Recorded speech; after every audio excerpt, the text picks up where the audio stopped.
সারা নিজের ঘরে পায়চারি করছে। সানির কথাগুলো ভাবতেই লজ্জা পাচ্ছে সে তো তখন ছোট ছিল। এসব বলে এমন লজ্জা দেওয়ার মানে কি? আর সেও বোকার মতো লজ্জা পেয়ে যাচ্ছে। নিজের বোকামতি নিজেই রাগ হচ্ছে সারা। তবে সারা এতটুকু আন্দাজ করে নিল মানুষটা যতটা ভদ্র দেখায় মোটেও সে এতটা ভদ্র নয়। আজ সারা সানির দেওয়া গিফটগুলো বের করে। সেদিন রাগে আলমারিতে তুলে রেখেছিল আর বের করা হয়নি। মানুষটার উপর রেগে থাকতে পারলো না, বরং হুমড়ি খেয়ে পড়েছে একই ভুল আবারও করতে।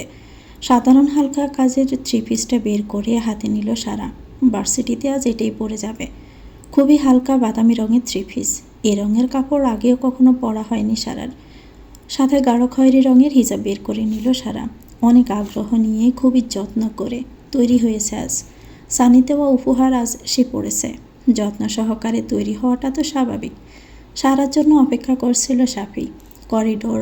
করিডোরে সোফায় বসে আছে সাফি, আর তার পাশে বসে ফোন দেখছে আয়াত।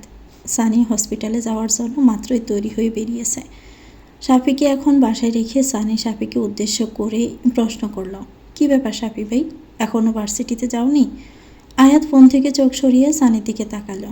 এরপর সানিকে উদ্দেশ্য করে বলল, লেডিস এখনও তৈরি হচ্ছে। সাফি স্বাভাবিকভাবে জবাব দিল, ও আচ্ছা। আয়াত সাফির দিকে তাকিয়ে বলল, আমি জানি সাফি ভাই তোমার এত ধৈর্য কেন। সাফি আয়াতের দিকে ভ্রু বাঁকিয়ে জিজ্ঞাসা দৃষ্টিতে তাকিয়ে বলল, কেন? আরে দুইটা লেডিসের ড্রাইভার তুমি, এই জন্যই তোমার এত ধৈর্য হয়ে গিয়েছে। আর সব সময় এত ঠান্ডা মেজাজে থাকো, একটা কুল ভাব আর কি। আয়াতের কথা শুনে সানি নিঃশব্দে মুচকি হাসে। সাফি পাশ থেকে সোফার কুশন নিয়ে সোজা আয়াদের মুখে ছুঁড়ে মেরে বলল, মুখ খোলা মানে তোর ফালতু কথা শুরু, তাই না রে? মারলে কেন? তোমার তো আমি সুনাম করলাম। আজকাল সুনাম করাও বুঝি অপরাধ? মানবতা সত্যি সত্যিই হারিয়ে যাচ্ছে। সানি নিঃশব্দে হাসতে হাসতে বলে ওঠে, আপনারা ঝগড়া কন্টিনিউ রাখেন, আমি আসছি। সানি সামনে পা বাড়াবে এমন সময় সিঁড়ি বেয়ে নামতে নামতে সারা হালকা উঁচু স্বরে বলল, চলো ভাইয়া। সানি পিছন ঘুরে তাকায় সারার গলার আওয়াজ শুনে। সারাকে দেখে বেশ বড় রকমের ধাক্কা খায় সানি। দৃষ্টি যেন সেখানেই আটকে রইল। তার সামনে হেঁটে আসছে কোনো এক মায়াবিনী, যে তার হৃদয়ের সম্পূর্ণ অস্তিত্ব জুড়ে রাজত্ব করছে গোপনে, যার মায়ায় আটকে যায় বারংবার, যার চোখে সাহনি তার বুকে অসম্ভব জ্বর সৃষ্টি করে। সেই চোখে কাজল যেন জ্বরের তীব্রতা আরও ভয়ঙ্করভাবে বাড়িয়ে তোলে। নিজেকে ধরে রাখাতে নিজের সাথে ভয়ানক এক যুদ্ধ করতে হয়। বুকের ভিতর অস্বাভাবিক এক কম্পন। তাই ডাক্তারের সকল চিকিৎসাও অস্বাভাবিক কম্পন নিয়ন্ত্রণ করতে ব্যর্থই সানির অজানা নয়। নিজের সাথে এক প্রকার যুদ্ধ করে সামনে ঘুরে তাকালো সানি। শ্বাস তার এখনও স্বাভাবিক। সারা সানির পাশ কাটিয়ে যেতে কী ভেবে আবার দাঁড়িয়ে গেল। সানি তার প্রশংসা করবে না এসে জানে, তাই নির্লজ্জের মতো এক প্রকার জোর করে সানির প্রশংসা শুনতে তার সামনে দাঁড়িয়ে সারা বলে উঠল, সানি ভাই কেমন লাগছে আমাকে? সানি এক নজর তাকিয়ে নিজের চোখ নামিয়ে নিয়ে গম্ভীর কণ্ঠে বলল, ভালোই। সারার হাসি খুশি মুখটা চুপসে গেল মুহূর্তেই। মুখে ফুটে উঠেছে বিরক্তির ছাপ। বিড়বিড় করে বলল, আমি দেখতে এত বিশ্রী নাকি যে একটু তাকিয়ে থাকা গেল না? একবারই একটু প্রশংসা শুনতে চাইলাম, কেমন একটা ভাব দেখালো। মেয়েদের কিভাবে প্রশংসা করতে হয় তাও জানে না, আনরোমান্টিক লোক একটা। সারা বিরক্ত হয়ে বাইরের দিকে পা বাড়াতে বাড়াতে বলল, চলো ভাইয়া। আয়াত সারার দিকে তাকিয়ে বলল, আপনি? সারা বিরক্ত হয়ে বলে, হ্যাঁ বল। তোকে দেখে বাংলা সিনেমার একটা গান মনে পড়েছে। সারা কোমরে দুহাত রেখে বেশ বিরক্ত হয়ে বলল, তুই ইদানিং বেশি গান বলিস আয়াত। আয়াত সানির দিকে এক নজরে তাকিয়ে মিটমিট করে হেসে আবারও সারার দিকে তাকিয়ে বলল, আরে আপনি শুন না, কারো মনের কথা আমাদের সবার হয়ে 2 লাইন গাইছি তোর জন্য। পড়ে না চোখের পলক, কি তোমার রূপের ঝলক, দোহাই লাগে মুখটি তোমার একটু আঁচলে ঢাকো, আমি জ্ঞান হারাবো মরেই যাব, বাঁচাতে পারবে না কো। অনেক কষ্টে নিজের হাসি আটকিয়ে ঠোঁট চেপে হাসছে সাফি। সানি বেশ বিরক্ত হলো আবার আয়াতের উপরে। সানি বুঝতে আর বাকি নেই আয়াত যে তাকে উদ্দেশ্য করেই বলেছে। তাকে নিয়ে বেশ মজাই নিচ্ছে আয়াত। সারা ঠোঁট প্রসারিত করে জোরপূর্বক হাসি দিয়ে বলে উঠল, ধন্যবাদ, অসংখ্য ধন্যবাদ ভাই আমার, আমি এখন আসি। সারা বাইরে যেতে যেতে বিড়বিড় করে বলল, যার জন্য এত কিছু করলাম সে মাত্র 2টা শব্দে প্রশংসা করে শেষ। তোর এই গান শুনে খুশিতে দেই দেই করে নাচবো নাকি আমি? যদি 2 লাইন প্রশংসা করতো কি এমন জাত যেত তার? লেবু শরবত না খেয়ে মধুর শরবত খেলেও একটু মুখ থেকে মধুর কথা বের হতো। তেতো খেলে তো এমন হবেই। ঠাড়া পড়ুক তোর গোমরা মুখে বেয়াদব ডাক্তার। সাফি উঠে দাঁড়িয়ে ডাইনিংয়ে থাকা একটা কাঁচের গ্লাসে পানি ঢেলে নেয়। এরপর ধীর পায়ে এগিয়ে গিয়ে সানির সামনে পানির গ্লাস ধরে বলল, পানি খা। সানি এবার আরও বেশি বিরক্ত হলো। সবাই তার সাথে ভীষণভাবে মজা নিচ্ছে, আর এদিকে তার জান যায় যায় অবস্থা। সানি বিরক্ত হয়ে বলল, সাফি ভাই তুমিও? সাফি ঠোঁট চেপে হেসে চোখের ইশারায় বলে উঠল, আরে পানিটুকু খেয়ে নে না, মুখটা শুকিয়ে গিয়েছে তোর। তোমরা সবাই মজা নাও তাই না? সব তোমার বোনের দোষ। কোন দিন যে আমি হার্ট অ্যাটাক করলে তোমার বোন দায়ী থাকবে। সাফি মিটি মিটি হাসতে হাসতে বলল, তোর নজরের দোষ, নজর দিস না। তোর হার্ট ব্রেক করলে তোর দোষ, আমার বোনের দোষ কোথায়? ডাক্তার হয়ে নিজের হার্ট নিজেই সামলাতে পারিস না, রুগীর কি সেবা করবি তুই? নিজের বোন না, সাফাই তো গাইবেই। আমার সাপোর্ট কি করবে নাকি তুমি? দিলাম তোমার বোনের দিকে নজর, যা ইচ্ছে করে নাও তুমি। আয়াত সোফায় বসে হাত তুলে বলল, গুরু আমি কিন্তু তোমার সাপোর্টের সবসময়। সাফি নিঃশব্দে হাসতে হাসতে বেরিয়ে যেতে যেতে বলল, দে নজর, তোর নজরে আমার বোনের কোনো ক্ষতি হবে না। আর যদি ক্ষতি হয় তাহলে তার চিকিৎসা তোকেই করতে হবে। আর এদিক ওদিক কিছু হলে সাফি তোকে ছাড়ছে না। ছেড়ো না, বোনের জামাই বানিয়ে রেখে দাও, তাও তো করছো না। হিংসে গুরু, হিংসে। সাফি ভাই তার আগে তোমার বিয়ে হতে হবে না, দিবে না, এই জন্য সাফি ভাইকে জোর করে ধরে বিয়ে দিয়ে দাও, তারপর তোমারও হয়ে যাবে বিয়ে, তুমি চিন্তা করো না। কথাটা কিন্তু খারাপ বলিস নি আয়াত। সাফি দাঁড়িয়ে যায়, এরপর পিছনে ঘুরে দুজনকে উদ্দেশ্য করে বলল, দুটোকেই ঝুলিয়ে রাখবো আমি।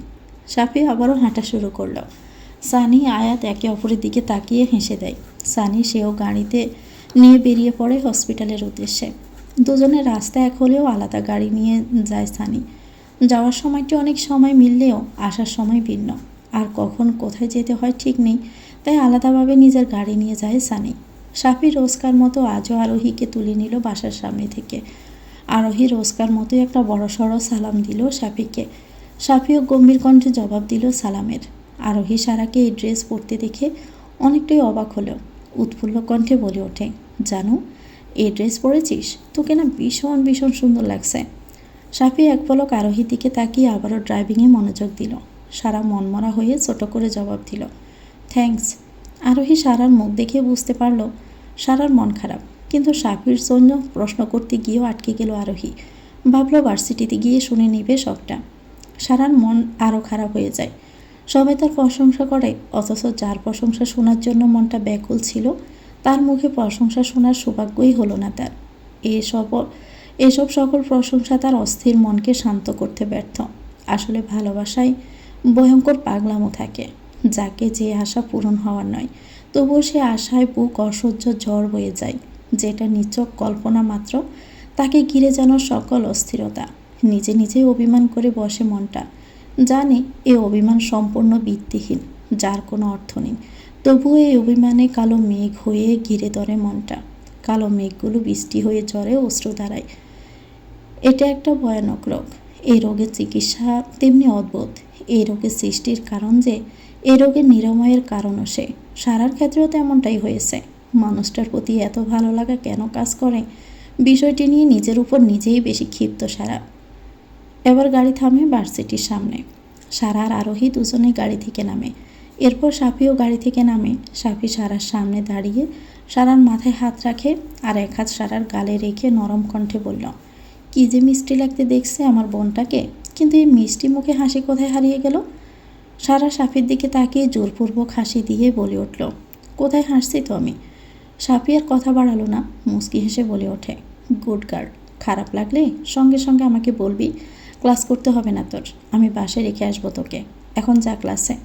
সারা হ্যাঁসূচক মাথা নাড়িয়ে বলল, ঠিক আছে। সারা ক্লাসের উদ্দেশ্যে পা বাড়ায়। আরোহী স্থির দৃষ্টিতে তাকিয়ে আছে দুজনের দিকে। সাফি মানুষটা গম্ভীর হলেও পরিবারের সকল মানুষের সাথে কথা বলার ধরন খুবই নরম। মানুষটা শাসন করা হলেও সে সুন্দর করে যত্ন করতেও জানে। মানুষটাকে চিনতে পারেন আরোহী।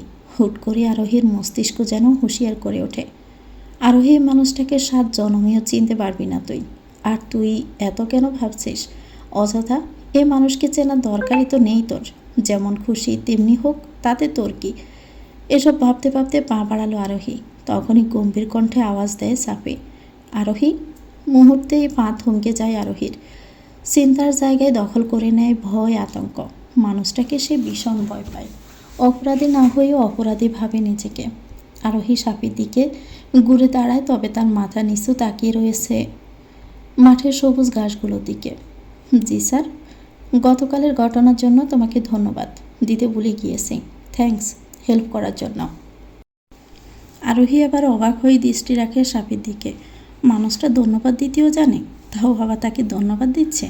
বিস্মিত দৃষ্টিতে তাকিয়ে রইল আরোহী। এরপর কালকের কিছু ঘটনা মনে পড়তেও বিরক্ত কাজ না করে বরং একরাশ লজ্জা এসে ভিড় করলো আরোহীর মনে। আরোহী আবারও উল্টো করে তাকালো। ঠিক আছে। সাফি শুকনো ডোক গিলে আবারও ডাক দিল, আরোহী। আরোহী বেশ অবাকই হলো। খুবই যত্ন করে নামটা নিয়েছে তার। এই কণ্ঠ কিছু বলার তীব্র আকাঙ্ক্ষা, এমনটাই অনুভব হলো আরোহীর। কেমন শীতল কণ্ঠে নাম নিল তার। আরোহী কৌতূহল নিয়ে আবারও ঘুরে দাঁড়ায় সাফির দিকে। সাফির দিকে জিজ্ঞাসক দৃষ্টিতে তাকালো আরোহী। সাফি আরোহীর এমন দৃষ্টি দেখে নড়ে চড়ে দাঁড়িয়ে গলা খাঁকড়ি দিয়ে কাশে। এরপর আবারও গম্ভীর কণ্ঠে বলল, জানো অর্থ কি জানো? সাফির এমন প্রশ্নে বেশ হতভম্ব হলো আরোহী। হুট করে এমন প্রশ্ন কারণ খুঁজে পেল না আরোহী। এছাড়াও এই অর্থ না জানার কি রয়েছে? বর্তমান যুগের ছোট ছোট ছেলে মেয়েরাও তো এর অর্থ জানে। আরোহীকে চুপ থাকতে দেখে সাফি আবারও বলে উঠল, কি হলো বলো? জানো অর্থ জান। বেশ সংকোচ নিয়ে কথাটি বলল আরোহী। আর সংকোচ কাজ করাটাও স্বাভাবিক, কারণ এমন শব্দ তার সামনে ব্যবহার করা তাদের সম্পর্ক নয়। সাফি ঠোঁট চেপে হেসে বলল, ভুল বলেছ তুমি। আরোহী অবাক হয়ে জিজ্ঞাসক দৃষ্টিতে তাকিয়ে বলল, তাহলে কি? জানো অর্থ হাঁটু। তোমার বোনকে আমার বোনকে কি তোমার হাঁটু মনে হয়? আরোহীর আবার কপাল কুঁচকে আসে। বেশ বিরক্ত হয় সাফির উপরে। সারার সাথে দীর্ঘ বছরের ঘনিষ্ঠ সম্পর্ক তার। সারাকে সে ভীষণ ভালোবাসে। দুজন একে অপরের ভালোবেসে আদর করে জানো বলে সম্বোধন করে। আর তার ভালোবাসার আদরের ডাকের নামের এমন বিকৃতি। আরোহী ক্ষিপ্ত হয়ে বলে ওঠে, জানো অর্থ প্রিয়া বা জান। মানুষ যাকে ভালোবাসে তাকে আদর করে জানো বলে ডাকে। এছাড়াও অনেকে ময়না, সোনা, লক্ষ্মী বলেও সম্বোধন করে। আপনার মতো আনরোমান্টিক মানুষ জানো হাঁটু সেটাই বুঝবে। সাফি আরোহীর দিকে ব্রু বাঁকিয়ে চোখ ছোট ছোট করে তাকিয়ে আছে। মুহূর্তে জিহ্বায় কামড় দেয় আরোহী। রাগের বশে যে কী থেকে কি বলে ফেলেছে সে। বয়ে শুকনো ডোক গিলল আরোহী। এই তো সাফির শক্তপোক্ত হাত তার গাল স্পর্শ করলো বোধ হয়। আরোহী তড়িৎ গতিতে উল্টো ঘুরে দাঁড়িয়ে এক নিঃশ্বাসে বলে ওঠে, সরি স্যার, আপনি ঠিকই বলেছেন। জানো মানে হাঁটু। আমারই ভুল হয়েছে। আমি আসি স্যার, ক্লাস শুরু হয়ে গিয়েছে। জ্বরের গতিতে পা বাড়ায় আরোহী। পারছে না শুধু দৌড় দিতে। ক্যাম্পাসে এভাবে দৌড় দিলে মানুষ তাকে পাগল বলবে। তাই প্রাণ নিয়ে যত দ্রুত সম্ভব হাঁটা যায়, আরোহী তাই হাঁটছে। সাফি আরোহী যাওয়ার দিকে তাকিয়ে নিঃশব্দে হেসে তার দু হাতে চুল ঠিক করতে করতে দীর্ঘ শ্বাস ফেলে মনে মনে বলল, আমার নীরবতা গম্ভীরতাই নিতে পারো না তুমি। আর রোমান্টিক সেটা নিতে পারবে কি না এটা নিয়েই মাঝে মাঝে আমি আতঙ্কে থাকি। তোমার জন্ম 3-4 বছর আগে হলে ভালোই হতো। পুরো ভার্সিটি মনমরা হয়েছিল সারা। আরোহী অনেকবার প্রশ্ন করেছে, কিন্তু সারা জবাব দেয়নি। আরোহী আর জোর করেনি। সারার মন ভালো হলে নিজ থেকে বলবেই। সারার স্বভাব সম্পর্কে আরোহী খুব ভালোভাবেই জানে। এদিকে সানিয়া সাফি ফোনে কথা বলছে একবার। সাফি কঠোরভাবে আদেশ করেছে দুপুরের পর সময় রাখতে। ভার্সিটি শেষ করে সারার আরোহীকে নিয়ে যাবে আর সেখান থেকে ঘুরতে যাবে। সারার মন এমনিতেই ভালো নেই। বাড়ি গিয়ে আরও মুখ ফুলিয়ে বসে থাকবে। একটু ঘোরাফেরা করলে হয়তো মনটা ভালো হবে সারার। সাফির আদরের একমাত্র বোন সারা, তাকে তো তার বিষণ্ণ মুখে দেখতে পারবে না। সানিও এটাই চেয়েছিল, অফিসে জয়েন করার আগে ঘুরতে বের হবে। অফিসে জয়েন করার আর তেমন সময় পাবে না, তাই সাফির কথায় দ্বিমত পোষণ করেনি আর। ভার্সিটি শেষে সারার আরোহীকে নিয়ে রওনা দিল সানির হসপিটালের উদ্দেশ্যে। ভিন্ন রাস্তা দেখে সারা সানিকে প্রশ্ন করল, কোথায় যাচ্ছ ভাইয়া? সাফি ড্রাইভ করতে করতে জবাব দিল, সানির হসপিটালে, সেখান থেকে ঘুরতে যাব। অন্যদিন হলে সারা খুশিতে লাফিয়ে উঠত, তবে আজ খুশি হলো না, বরং আরও বিরক্ত হলো। ওই তো তাকে এড়িয়ে যাওয়া মানুষটির মুখোমুখি হতে হবে। সারা বিরক্ত ভরা কণ্ঠে বলল, প্রয়োজন নেই ভাইয়া, অন্যদিন ঘুরবো, বাসায় চলো। এরপর আমার আর সানির সময় হবে না। আজ ফ্রি আসি, ঘুরে আসি চল। অনেক দিন হলো ঘোরা হয় না, আর সানির সাথে তো ঘোরাই হয়নি। আরোহী তাদের মাঝে যেতে চাইছে না। তারা ভাই বোন মজা করবে, সেখানে তার কাজ কি? আরোহী মাথা নিচু করে মিনমিন করে বলল, তাহলে রাস্তার মোড়ে আমাকে নামিয়ে দিন, আমি বাসায় চলে যাব। সাফি আয়নায় এক পলক আরোহীকে দেখে বলে ওঠে, তোমার বাসায় জানিয়ে দিয়েছি আমি, কোনো সমস্যা নেই, নিশ্চিন্তে ঘুরতে পারো। আরোহী বিড়বিড় করে বলল, আপনার মতো দুশ্চিন্তার সঙ্গে থাকলে নিশ্চিন্তের কোনো প্রশ্নই আসে না। সানির হসপিটালে এসে পার্কিংয়ের জায়গায় গাড়ি পার্কিং করে সারার আরোহীকে নিয়ে এগিয়ে সানি চেম্বারের দিকে। সারার আরোহীর মাঝে বিরক্ত কাজ করলো, এক প্রকার বাধ্য হয়ে যেতে হলো সাফির জন্য। সাফি সানির কেবিনের দরজার সামনে দাঁড়িয়ে নক করে নিল। ডাক্তার স্যার আসবো নাকি? সানি মুচকি হেসে বলল, ভিজিট কার্ড দেখিয়ে ভিতরে প্রবেশ করুন প্লিজ। সাফি ভিতরে প্রবেশ করতে করতে বলল, আমার ভিজিট কার্ড আপনার মানিব্যাগে, তাই কার্ড ছাড়া রোগীকে নিয়ে এসেছি। চিকিৎসা করে রোগ সারিয়ে দিয়ে আমাকে দুশ্চিন্তামুক্ত করুন। সানি পিছনে সারার দিকে তাকিয়ে নিঃশব্দে মুচকি হাসে, ঠোঁটে সেই স্মিত হাসি। সারা সানির দিকে তাকায়নি, চুপচাপ মাথা নিচু করে বিষণ্ণ মুখ নিয়ে দাঁড়িয়ে রয়েছে। তবে আরোহী বেশ অবাক হয়ে আশেপাশে দেখছে। হুট করে সাফির ডাকে তার ঘোর কাটে। আরোহী? আরোহী তৎক্ষণাতে জবাব দেয়, জি স্যার। সাফি সবাই বসে তার পাশে হাতের ইশারা করে বলল, এখানে এসে বসো। আরোহী বেশ সংকোচে পড়ে যায়। সাফির পাশে বসতে অসম্ভব ইতস্ততা কাজ করছে তার। কখনো সাফির পাশে বসা হয়নি এভাবে। বরাবরই ভয়ের কারণে দুজনের মাঝে অনেক দূরত্ব। হুট করে এমন সম্পর্কের মানুষের পাশে বসতে ইতস্তবোধ হওয়াটাই স্বাভাবিক। আরোহীকে দাঁড়িয়ে থাকতে দেখে সাফি আবারও বলে উঠল, কি হলো, এসে বসো। আরোহী দুহাত কসলাতে কসলাতে দৃঢ় পায়ে গিয়ে মাঝখানে বেশ দূরত্ব রেখে বসে পড়ে আরোহী। সাফি এক পলক আরোহীর দিকে তাকিয়ে আবারও সানির দিকে তাকিয়ে ব্রু নাচায়। এরপর সানিকে উদ্দেশ্য করে বলল, রুগী হুটহাট মুখ গোমরা করে বসে থাকে ইদানিং, কি ওষুধ আছে এটার, দিন তো। সারা বিরক্ত হয়ে বলল, একদম ঠাট্টা করবেন আমার সাথে, আমি কোথায় মুখ গোমরা করে বসে থাকি, ওটা তোমাদের স্বভাব, আমার নয়। সারার এমন কড়া জবাবে মনে মনে বেশ খুশি হলো আরোহী। সাপি এবার নড়ে চড়ে বসে বলল, আরও একটা সমস্যা, অতিরিক্ত রাগ এবং জেদ। সারা এবার বেশ বিরক্ত হয়ে বলল, আমার কোনো রাগ নেই, আমি কখনো অসুস্থ হই না, তুমি অসুস্থ থাকলে তুমি চিকিৎসা নাও।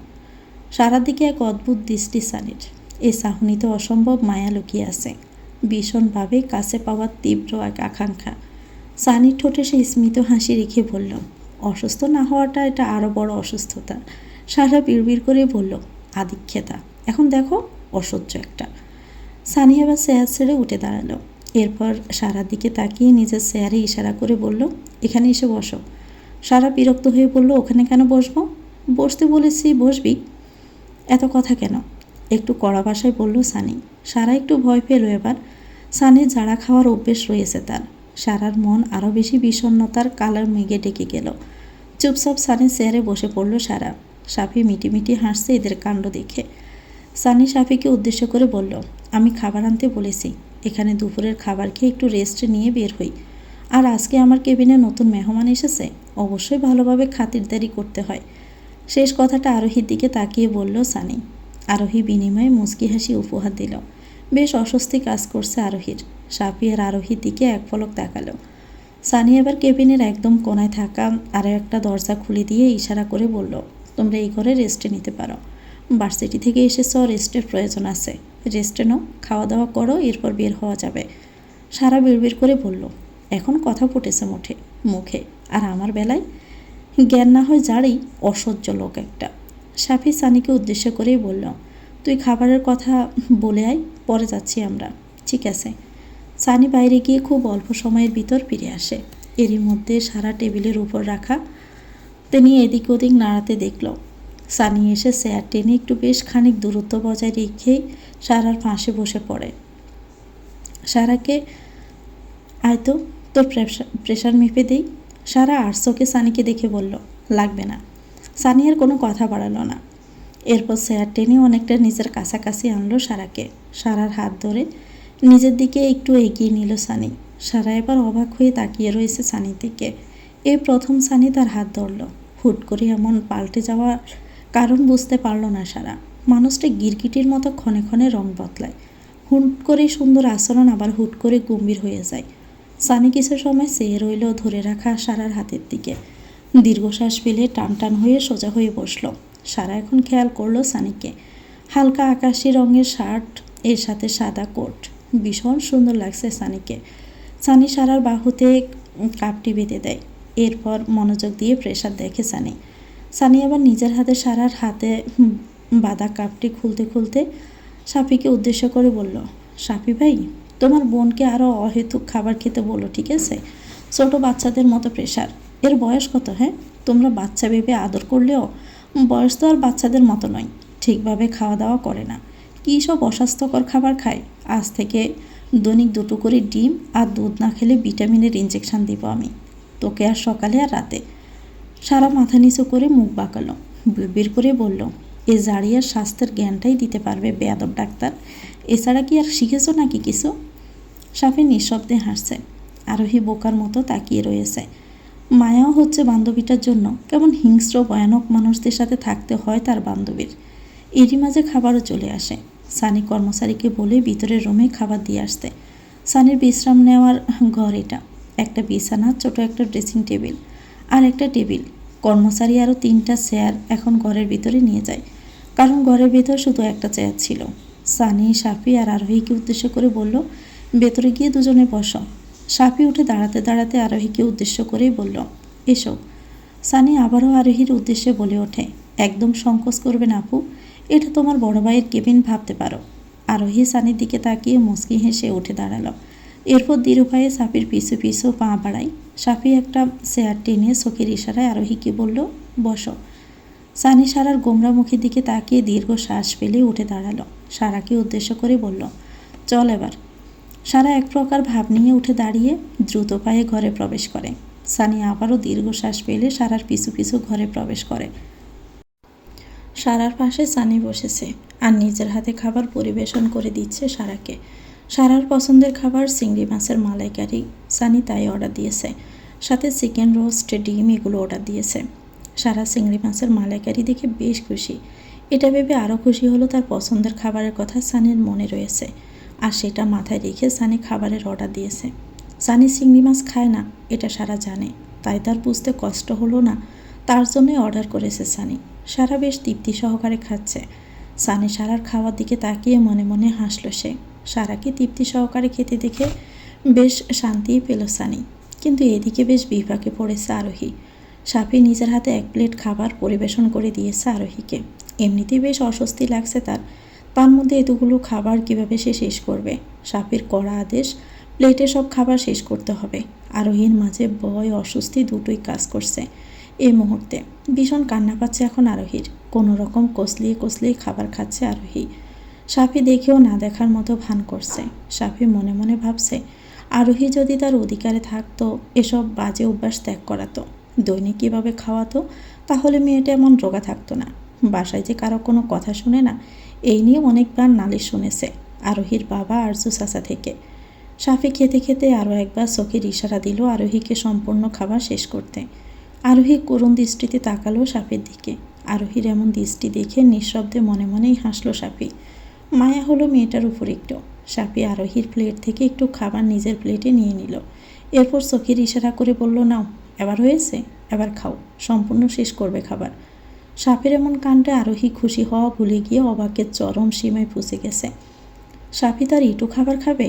হেঁচকি তুলতে শুরু করে আরোহী। সাফি দ্রুত পানির গ্লাস এগিয়ে দিয়ে নিজের হাতে পানি খাইয়ে দিল আরোহীকে। আরোহী অবাক হয়ে তাকিয়ে রয়েছে সাফির দিকে। সাফির মাঝে মাঝে কিছু আচরণ তাকে ভীষণ অবাক করে দেয়। সাফির চোখ পড়ে সানির দিকে। সানি তার দিকে তাকিয়ে মিটিমিটি হেসে ব্রু নাচায় কয়েকবার। সাফি চোখ ফাঁকিয়ে তাকায় সানির দিকে। সানি নিঃশব্দে হাসতে হাসতে চোখ জোড়া নামিয়ে নেয়। সারা তার মতো করে খেয়েই চলেছে। ইদানিং সারার অন্যমনস্ক বেশি থাকায় আশেপাশে তার কোনো খেয়াল নেই। যদি খেয়াল থাকতো তাহলে ভীষণ অবাক হতো তার ভাইয়ের এমন কাণ্ডে। সারা খাওয়া দাওয়া শেষ করে উঠে দাঁড়ালো। এরপর টিস্যু দিয়ে হাত মুছে বিছানায় গিয়ে গা এলিয়ে শুয়ে পড়ে। আজ একটু বেশি খেয়ে ফেলেছে সে। সানি খাওয়া দাওয়া শেষ করে বিছানায় শুয়ে থাকা সারার দিকে তাকালো। এরপর টিস্যু দিয়ে হাত মুছে বিছানায় গিয়ে সারার মাথার কাছে গিয়ে বসতেই সারা উঠে বসতে নিলে সানি বলে উঠল, উঠছিস কেন? শুয়ে থাক। সারা সংকোচ লাগছে অনেক, তাই একটু ইতস্ত করে নিয়ে বলল, আপনি রেস্টে নিন, আমার প্রয়োজন নেই, তুই রেস্টে নে। সাফি খাওয়া শেষ হলেও বসে রয়েছে আরোহীর জন্য। আরোহী অনেক কষ্টে সম্পূর্ণ খাবার শেষ করে। আরোহীর খাওয়া শেষ হতে দেখে সাফি উঠে দাঁড়ালো। এরপর বিছানার দিকে গিয়ে সারাকে উদ্দেশ্য করে বলল, এদিকে সরে যা, আমি রেস্ট নেব একটু। সারা দেওয়ালের দিকে একটু চেপে গেল। সাফি বিছানায় শুয়ে পড়ে। আরোহী খাওয়া শেষ করে উঠে দাঁড়ায়। কী করবে ভেবে না পেয়ে চেয়ার টেনে বিছানার পাশে বসতেই সারা আরোহীর দিকে তাকালো। সারা আরোহীকে উদ্দেশ্য করে বলল, জানো, আমার এখানে আয়, তুইও রেস্ট নেই। আরোহী মাথা নাড়িয়ে বলল, দরকার নেই, আমি এখানেই ঠিক আছি। আরে আয় আয়। সারা সাফির দিকে সেফে শুয়ে পড়ল। সাফি আর চোখে তাকায় আরোহীর দিকে। আরোহীর শরীর ক্লান্ত লাগায় সারার পাশে গিয়ে দেওয়ালে হেলান দিয়ে আধা সোজা হয়ে শুয়ে পড়ল। সারা আরোহীর দিকে ঘুরে আরোহীর উপর এক হাত দিয়ে জড়িয়ে ধরে। সাফি সানি দুজনেই একবার তাদের দিকে তাকালো। সাফি সানির দিকে তাকিয়ে বলল, কোথায় যাওয়া যায় বলতো? সানি ঘড়ির দিকে তাকিয়ে বলল, চলো ভাই, মুখোশ বিল যাই। বৃষ্টির সময় নৌকায় ঘোরা যাবে, সাথে প্রাকৃতিক দৃশ্য তো রয়েছেই। 3টা বাজতে অনেক সময় এখনও, ফিরতে ফিরতে রাত হলেও 7টার ভিতরে চলে আসতে পারবো। এত দূর যাবি? দূর কোথায়, 1 ঘন্টা লাগবে যেতে। জ্যাব নেই আজকে তেমন একটা। ঠিক আছে চল, নৌকো ভ্রমণ করা হবে। কিছু সময় বিশ্রাম নিয়ে বেরিয়ে পড়ল 4 জন। এরই মধ্যে আরোহীর বাবা আরজুর সাথে কথা বলে নিল সাফি। সাফি জানে তিনি কখনো আপত্তি করবে না, ভীষণ ভরসা করে তাকে। কিন্তু তার মেয়ে অবশ্যই তার অনুমতি নেওয়া প্রয়োজন, তাকে জানানো প্রয়োজন। তাই নিজে ফোন করে সবটা জানালো আরজুকে। সানি ড্রাইভ করছে আজ, পাশে বসে আছে সাফি, পেছনে সারা আর আরোহী। সামনে দুজন গম্ভীর মানুষের জন্য দুজন ঠিকভাবে কথাও বলতে পারছে না। তাদের সাভার থেকে গাজীপুরের মুকেশ বিল প্রায় 36 কিলোমিটারের মতো। জ্যাম না থাকায় 1 ঘন্টার একটু বেশি সময় লাগলো পৌঁছাতে। 4টার দিকে তারা পৌঁছে গেল মুকেশ বিল। বৃষ্টির সময় থাকায় পানিতে ভরা চারদিক। পানির ওপর ছোট ছোট রং বেরঙের টিনের ঘর, আশেপাশে সবুজ প্রকৃতি, নানান রঙের নৌকা, শীতল এক বাতাস। মুহূর্তে মনটা ভালো হয়ে গেল সবার। শহরের যানজট, ইট পাথরের রাজ্য, সেখানে সবুজ প্রকৃতি আর কোথায় দেখা পাওয়া যায়। সারার আরোহীর এতক্ষণ বিরক্ত লাগলেও এখন বেশ খুশি লাগছে এত সুন্দর প্রকৃতি দেখে। সানি গিয়ে নৌকা ঠিক করলো। সাফি সারার আরোহীকে ইশারা করে বলে তার সাথে আসতে। সারার আরোহী সাফির পিছন পিছন হাঁটলো। সানি আগেই নৌকাতে উঠে বসলো। সারার আরোহী আগে কখনো নৌকায় ওঠা হয়নি, তাই তারা দুজনে বেশ খুশি হয়েছে, তেমনি ভীষণ ভয় পাচ্ছে। সাফি সারার হাত ধরে আগে নৌকায় তুলে নিল। সানি সঙ্গে সঙ্গে এগিয়ে এসে সারার হাত ধরে খুবই সাবধানে বসিয়ে দিল নৌকায়। তবুও সানি চোখের ইশারা করে বলল, ঠিক আছিস? সারা হ্যাঁ সূচক মাথা নাড়িয়ে বলল, হ্যাঁ ঠিক আছি। সাফি আরোহীর দিকে হাত বাড়ালো। আরোহীর ভীষণ কাঁপছে হাত সাফির হাত ধরতে। বুকে যেন ভয়ানক তোলপাড় শুরু হয়েছে, হৃদয়ের অস্বাভাবিক কম্পন। সাফি শীতল কণ্ঠে বলল, এসো, ভয় নেই, আমি আছি তো। আরোহী অবাক হয়ে তাকালো সাফির মুখের দিকে। রৌদ্রের কারণে ফর্সা মুখ লাল হয়ে আছে। দূর থেকে আসা সূর্যের কিরণ ছড়িয়ে পড়েছে তার ছোট মুখটাকে। এতটুকু কথায় অসম্ভব ভরসা খুঁজে পেল আরোহী। এমনটা কেন হলো আরোহী জানা নেই, তবে ভীষণভাবে ভরসা খুঁজে পেল এতটুকু বাক্যে, তারই দেওয়া নামকরণ এই গম্ভীর পেঁচামুখ মানুষটির উপর। আরোহী কাঁপা কাঁপা হাত বাড়িয়ে দিল সাফির দিকে। সাফি শক্ত করে ধরে নিল হাতটা। এই প্রথম স্পর্শ করলো একে অপরের হাত। সাফি শুকনো ডুব দিলে আরোহীকে তোলে নৌকায়। এরপর অতি সাবধানে সারার পাশে বসিয়ে দিল আরোহীকে। প্রখর সূর্যের আলোয় বেশ বিরক্ত হলো সারা আর আরোহী, তাই দুজনেই হিজাবটা খুলে ফেলল। একসাথে ভাঁজ করে রেখে দিল নৌকার কোণায়। সানি সারার দিকে তাকিয়ে বলল, বাতাসে পড়ে যাবে, আমার হাতে দে। সারা দুটো হিজাব এগিয়ে দিল সানির দিকে। আরোহী বাধা দিতে নিলে সাফি আর আরোহীর হিজাব নিজের হাতে নিয়ে নেয়। আরোহী আর বাধা দিতে পারল না। আরোহী শুধু শুধু তাদের ঝামেলা বাড়াতেও চায় না। সে সারার ভালো বন্ধু। এবারের লোকেরা তাকে স্নেহ করলো, এবারের সদস্য তো আর সে নয়। সানি সারার হিজাব নিয়ে নিজের গলায় ঝুলিয়ে নিল। সারা মুচকি হাসল সানির এমন কাণ্ডে। ছোট বিষয়টুকু সারার মনে ভীষণভাবে গেঁথে গেছে। সাফি আরোহীর হিজাব নিজের গলায় ঝুলিয়ে নিয়ে ইং করা শার্টের ভাঁজ খুলে ফেলে। আরোহী আর সারা বিস্মিত দৃষ্টিতে তাকিয়ে আছে সাফির দিকে। সাফি দীর্ঘ বছর দেশের বাহিরে ছিল, তার স্বভাব কতটুকু পরিবর্তন হয়েছে জানা নেই সারার। তবে সারা সানির মাঝে বিশেষ কোনো পরিবর্তন খুঁজে পায়নি তার প্রতি তার আচরণ ছাড়া। আগে যেমন মেয়েদের সাথে তার মেলামেশা ছিল না বললেই চলে, কিন্তু এখন রয়েছে কিনা তা জানা নেই তার। তবে সারা জিনিসপত্র ও তার পোশাক বহুবার বহন করেছে সানি। সবাই থাকা সত্ত্বেও সারা জিনিসপত্র সানি সবসময় বহন করে এসেছে, তাই সারা বিস্মিত হয়নি, বরং ভালো লেগেছে। সানি আগের মতোই তার জিনিসপত্র গ্রহণ করতে ভুলে যায়নি, ছোটোখাটো বিষয় খেয়াল করতে ভুলে যায়নি এখনও। যেগুলো বিষয় দেখে সারার মনটা ছোট মনটায় জায়গা করে নিয়েছিল সানি। এখনও সেই রূপ আচরণ দেখে আবারও পুরনো অনুভূতিগুলো আশকারা পেয়ে যাচ্ছে। সে বয়সে ভালোবাসা শব্দটুকু সম্পর্কে তার ধারণা না থাকলেও সানির যত্ন, তার ব্যবহার, তার ব্যক্তিত্ব, তার বচনভঙ্গি দেখে তার ছোট মনটা ভীষণভাবে চেয়েছিল এই মানুষটা তার পাশে থাকুক আজীবন, অন্য কারো না হোক। এখন ভালোবাসার দায়িত্ব, যত্ন এসব সম্পর্কে বোঝার যথেষ্ট বয়স হয়েছে তার। আর তো ছোট নেই সে। এখন তো এই যত্ন, এই ব্যক্তিত্ব, এই বচনভঙ্গির উপর নতুন করে প্রেমে পড়ছে সে। তার কৈশোরের ভালো লাগা যৌবন বয়সের ভালোবাসা হয়ে দাঁড়িয়েছে তার অনিচ্ছা সত্ত্বেও। কিন্তু বিস্মিত হলো সাফিকে দেখে। তার বিস্মিত হওয়াটাও স্বাভাবিক। সাফিকে কখনো কোনো মেয়ে জিনিসপত্র বহন করা তো দূরের কথা, দ্বারে কাছেও সে আসে না। একমাত্র বাড়ির মহিলা সদস্য ছাড়া সাফির দ্বারে কাছে কেউ আসতেও পারে না। আবার এখানেও নিষেধ রয়েছে তার। মেকআপ এসব করলে তার সঙ্গে সে নিবে না। যে অনুষ্ঠানই হোক না কেন সাফিকে কেউ বলেও না, কারণ সবাই জানে উত্তর একটাই আসবে। বিয়ের জন্য কত কথা বলা হয়, মেয়ের ছবি পর্যন্ত হাত দেয় না সে। যতটুকু দেখে আসছে সাফি বরাবর মেয়েদের থেকে ভীষণ দূরত্বে থাকে। আরোহীর সাথে শুধু কথা বলতে দেখেছে সারা, এছাড়া কারোর সঙ্গে কথা বলতে দেখেনি। মামাতো খালাতো ভাইদের সাথে মিশলেও বোনদের সাথে সৌজন্যমূলক যতটুকু কথা বলতে হয় ততটুকুই বলতে দেখেছে। কখনো পাশে গিয়েও বসেনি। সে কিনা একটা মেয়ের হিসাব নিজের গলায় পেতেছে। বিস্মিত কেন হবে না সারা?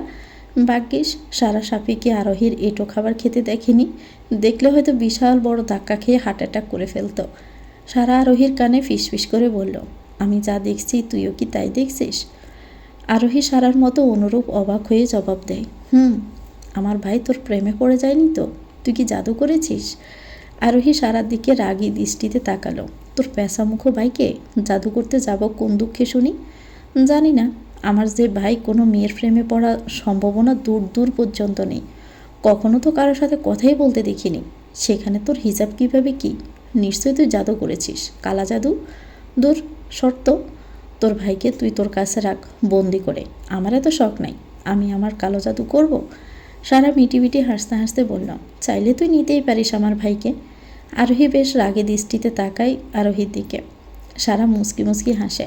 তবে সারার ভীষণ সন্দেহ হলো, কিন্তু আরোহী কি কিছু বলল না। আরোহীতে তার ভাইয়ের বিষয়ে শুনলে ভীষণভাবে রেগে যায়, তাই নিজের মাঝে রেখে দিল প্রশ্নটা। সানি সাফির দিকে এগিয়ে গিয়ে কানে ফিসফিস করে বলল, আমারটা তো বাহানা মাত্র, তুমি তো নিজের ব্যবস্থা করতেই এসেছো বলো। সাফি সানির দিকে চোখ ফাঁকিয়ে তাকালো। সানি ঠোঁট চেপে হাসছে, আবার সোজা হয়ে বসে। সারার দিকে একবার সে ইঙ্করা শার্টের ভাঁজ খুলে এক হাত মাথায় রেখে আর এক হাত বক্ষে রেখে গলা ছেড়ে গাইল সানি, তুমি জানো না রে প্রিয়, তুমি মোর জীবনের সাধনা। তোমায় প্রথম যেদিন দেখেছি মনে আপন মেনেছি, তুমি বন্ধু আমার বেদন বুঝো না। সাফি একরাশ মুখে হাসি নিয়ে সানের পাশে শুয়ে গলা ছেড়ে গাইল, সোনা বন্দে আমারে দেওয়ানা বানাইল, সোনা বন্দে আমারে পাগল করিল, আরে না জানি কি মন্ত্র কইরা জাদু করিল, সোনা বন্দে। এরপর দুজনে একসঙ্গে অট্টহাসিতে মেতে উঠল। তাদের হাসির সঙ্গে তাল মিলিয়ে সঙ্গ দিল মাঝি। মাঝি হাসি মুখে বলে উঠলেন, খাসা গান গাইছেন আপনারা, থামলেন কেন? সাফি হাসি মুখে জবাব দিল, সাসা, মস্তিষ্কের ঝুলিতে এতটুকুই ছিল, কাজের প্রেসারে সব ভুলে গিয়েছি। তবে এই প্রকৃতির সাথে সুন্দর মুহূর্ত কাটাতে গিয়ে দুই এক লাইন মনে হলো তাই গাইলাম। প্রকৃতির শীতল বাতাস, পানির বয়ে যাওয়া শব্দ, সূর্যের ছুটে আসা কিরণ, এগুলো মনের সকল ক্লান্তি দূর করে দিচ্ছে। মনে অন্যরকম প্রশান্তি কাজ করছে। ঠিকই কইছেন, সবুজ প্রকৃতির সাথে সময় কাটাইলে মনে শান্তি লাগে। তাই তো মাঝে মাঝে আপনাকর শাশুড়ি নিয়ে আসি, অনেক খুশি হইয়া যায় সে। সানি হাসি মুখে বলল, চাচা তো দেখা যায় সে মারাত্মক প্রেমিক মানুষ, খুব ভালোবাসেন চাচিকে। মাঝিও হাসতে হাসতে জবাব দেয়, প্রেমিক পুরুষরা তো মহান হয়, অনেক বড় মন ওনাদের, এত মহান কিনা কইবার পারবো না। তবে আপনার শাশুড়ি হাসি খুশি দেখলে আমার মন খারাপ থাকলেও মন ভালো হইয়া যায়। 40 বছর ধইরা সংসার করতেছি, কত ঝগড়া মান অভিমান হইল দুইজনের, একজনও দূরে যাওয়ার কথা ভাববার সাহস পাই নাই। সুখ দুঃখে একসঙ্গে ছিলাম, এখনও আছি। খালি একটু আফসোস হয় বেচারার ভালো চিকিৎসা করবার পারতেছি না। তবুও কোনো অভিযোগ করে না। আমি জানি আপনার চাচির কষ্ট হয়, কিন্তু আমাকে বুঝবার দেয় না। সানি মাঝের দিকে জিজ্ঞাসক দৃষ্টিতে তাকিয়ে বলল, কি হয়েছে চাচির? কি যে কয়দিন পর পর জ্বর আহে, ডাক্তারের কাছে নিয়েছিলাম, নানান পরীক্ষা দেয়, মেলা টাকা পয়সার ব্যাপার। এত টাকা জোগাড় করার আবার যাওন লাগবো। সানি শুয়ে থেকে প্যান্টের পকেট থেকে মানিব্যাগ বের করলাম। এরপর একটা কার্ড বের করে মাঝের দিকে এগিয়ে দিয়ে বলল, আমি ডাক্তার সানি মেহেরাজ শিকদার। এই কার্ড রাখুন, এখানে সব থেকে ভালো ক্লিনিকে যাবেন। এরপর আমার নাম্বারে ফোন দিবেন। চিকিৎসা নিতে আপনার কোনো টাকা লাগবে না। সাসি সম্পূর্ণ সুস্থ হয়ে যাবে ইনশাল্লাহ। তারপর দুজনে একসঙ্গে আরও 40 বছর সময় পার করবেন। মাঝে খুশিতে চোখে পানি চলে আসে। এক হাত দিয়ে কুঁচকে যাওয়ার শার্ট তুলে নিজের চোখের পানি মুছে মুখে হাসি এনে বললেন, আপনারা অনেক ভালো মানুষ, আল্লাহ মঙ্গল করুক আপনাগর। সবাই তো ডাক্তার কর কত কিছু কয়, আসলে সব ডাক্তার এক না, আপনার মতো ভালো ডাক্তারও আছে। সানি মৃদু স্বরে হেসে বলল, ভালো কি না জানি না, তবে সাধ্যমতো চেষ্টা করি ভালো হওয়ার। ভালো মন্দ মিলে এই দুনিয়া, যতটুকু সাধ্য চেষ্টা করি ডাক্তার হিসেবে নিজের কর্তব্য পালন করা, রোগীদের সেবা করার। মাঝে অনুরূপ হাসি মুখ নিয়ে বললেন, আল্লাহ আপনারে আরও ভালো কাজ করা তৌফিক দিক। চলেন আপনাগর 1 ঘন্টা বেশি ঘুরাই। না থাক, আপনার ক্ষতি হয়ে যাবে। সবসময় কি আর লাভ ক্ষতির হিসাব করলে চলে? আপনিও তো আমার কত বড় উপকার করলেন। জানেন কি স্যার, শরীরে অসুখের সাথে মনের অসুখও হয়, আর এই অসুখের ডাক্তার নাই, তবে ওষুধ আছে বিনা পয়সায়। মনের অসুখ ছাড়ে পুণ্যের কাজ করে মনের মানুষের লগে সময় কাটালে। আমি যখন আপনার শাশির লগে সময় কাটাই, আমার মনের সকল অশান্তি দূর হইয়া যায়। আর একটা মনের ওষুধ এই সবুজ প্রকৃতি, সুন্দর মিষ্টি হাওয়া মনের অশান্তি দূর করে দেয়। সাফি মাঝির দিকে তাকিয়ে বলল, ভালো কথাই বলেন আপনি চাচা, মনের অসুখ সারা প্রয়োজন। শরীরের অসুখ মরণ দিলেও আফসোস নেই, মনের অসুখ যে বেঁচে থাকার স্বাদই কেড়ে নেয়। খাসা একখান কথা কইছেন স্যার, মনের অসুখ বড় অসুখ। সানি মুখে হাসি রেখে বলল, প্রফেসর সাফি মেহতাব খানের কথা খাসা তো হবেই চাচা। সারার আরোহী চোখজোড়া বিশাল বড় গোল গোল আকৃতি ধারণ করে তাকিয়ে আছে তখন থেকে। এ কোন ধরনের নতুন সানিয়া সাফিকে দেখছে তারা? এরা তো সম্পূর্ণ ভিন্ন মানুষ, এদের একদমই চিনতে পারছে না। এদের মুখে এমন গান, সারা বহু বছর আগে ছোটবেলায় দুজনের মুখে গান শুনেছিল, তাও দেশাত্মবোধক। এত বছর পর হয়ে গেল, কখনো গান বলা তো দূরে থাক, শুনতে পর্যন্ত দেখেনি। সবসময় কাজের ব্যস্ততা, ছুটোছুটি জীবন, মুখে ক্লান্তির ছাপ, গম্ভীরতা, যত নিয়মকানুনে বাধা থাকতে দেখে এসেছে। তারা তো ভেবেছিল এরা অনুভূতি শূন্য মানুষ, তাদেরও অনুভূতি আছে, এটাই যেন অবাক করে তুলছে। সানির মুখে এরূপ গান শুনে অবাক হয়ে যায় সারা। তার জীবনে কোনো রমণী নেই তো, যাকে স্মরণ করে এই গান গাইল। ভাবতে বুকটা মোচড় দিয়ে উঠল। তবে মানুষের প্রতি সহানুভূতি দেখে ভালো লাগলো দুজনের। আরোহী মনে মনে ভাবল, এই গোমরামুখ মানুষটার মানুষের প্রতি সহানুভূতি হয়। দুজনের এই অট্ট হাসিতে আরও ভীষণ অবাক হয়েছিল। সারা কত বছর পর তার বাইকে এভাবে হাসতে দেখলেও তার স্মরণে নেই। সাপে উঠে দাঁড়িয়ে এরপর সানির দিকে হাত বাড়ায়, দাঁড়া দেখ কি সুন্দর বাতাস। সানি উঠে দাঁড়ালো। প্রকৃতির বাতাসে বারবার চুল এলোমেলো হয়ে যাচ্ছে দুজনের। গলায় ঝুলিয়ে রাখা হিজাবগুলো উঠছে বাতাসে।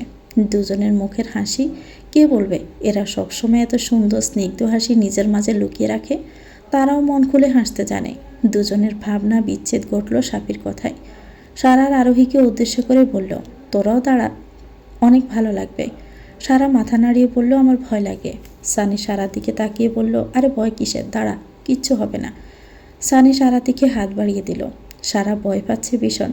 সানি চোখের ইশারায় সারাকে আবারও আশ্বাস দেয়। সারা সাহস নিয়ে সানির হাত ধরে উঠে দাঁড়ালো।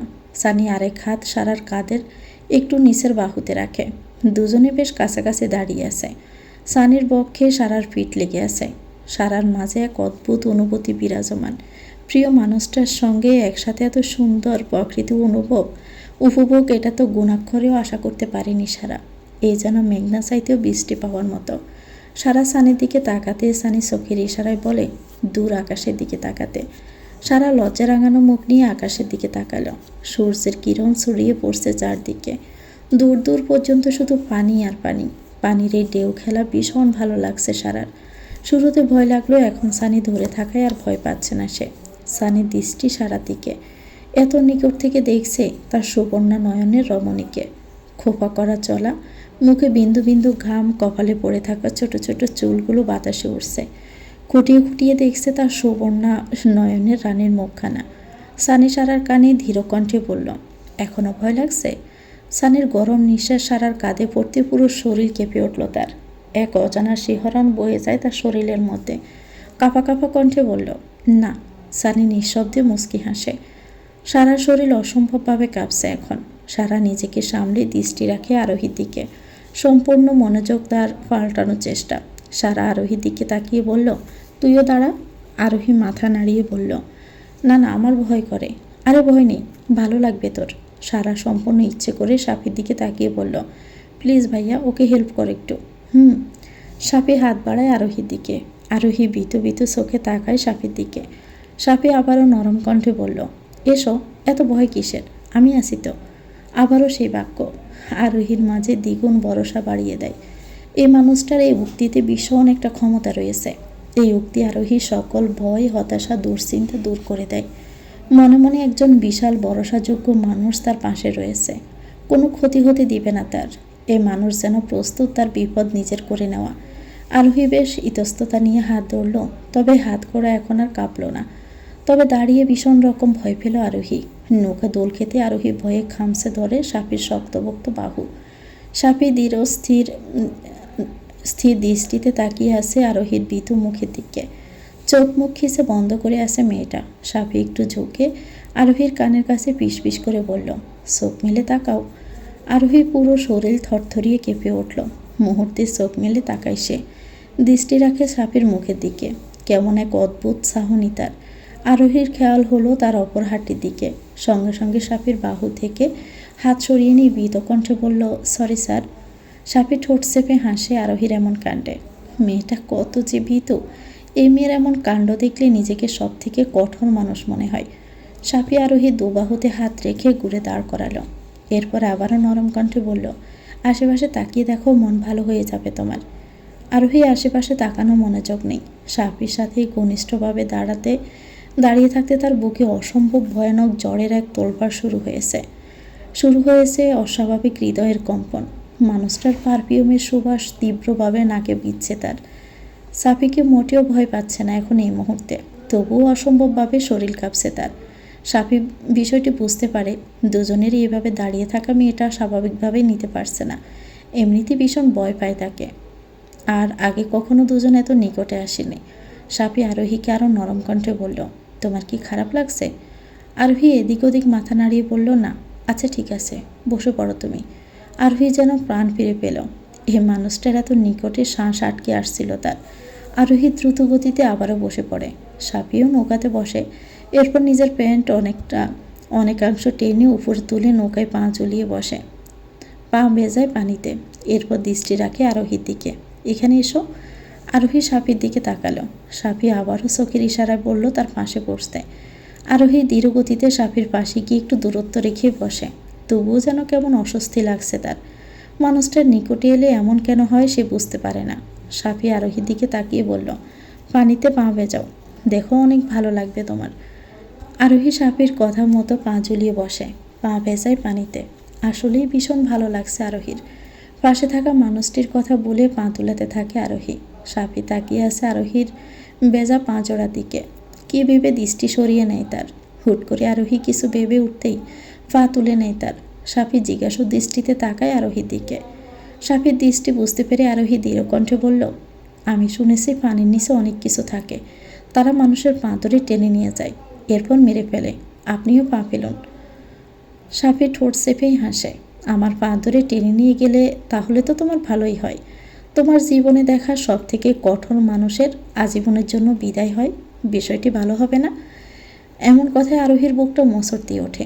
কেন সে এটা চাইবে এমনটা? কেন জানি না, এই কথা আরোহীর বুকে তীব্রভাবে আঘাত করেছে। করুণ দৃষ্টিতে তাকায় সাফির দিকে। এসব মজা নয়, সত্যি। আপনি পা তুলুন প্লিজ। আরোহীর এমন করুণ দৃষ্টি দেখে আর কথা বাড়ালো না সাফি। নিজের পা তুলে নিল। আরোহীর মুখে ফুটে ওঠে হাসি। সবসময় সে তার কথা শুনে, আজ মানুষটি তার কথা শুনেছে। সাফি আরোহীর দিকে তাকিয়ে বলল, খুশি তো? আরোহী হ্যাঁ সূচক মাথা নাড়িয়ে বলল, তো ভিউয়ার্স, গল্পটির নাম হচ্ছে আমরণ চেয়েছি তোমায়। লিখেছেন সুরাইয়া নওশীন। এটা গল্পের তৃতীয় অংশ। পরবর্তী অংশ পেতে চ্যানেলটিকে সাবস্ক্রাইব করে আমাদের সাথে থাকবেন। ভিডিও ভালো লাগলে একটি লাইক দিয়ে দিবেন, কমেন্ট করে জানাবেন কেমন লেগেছে। আল্লাহ হাফেজ। আসসালামু আলাইকুম।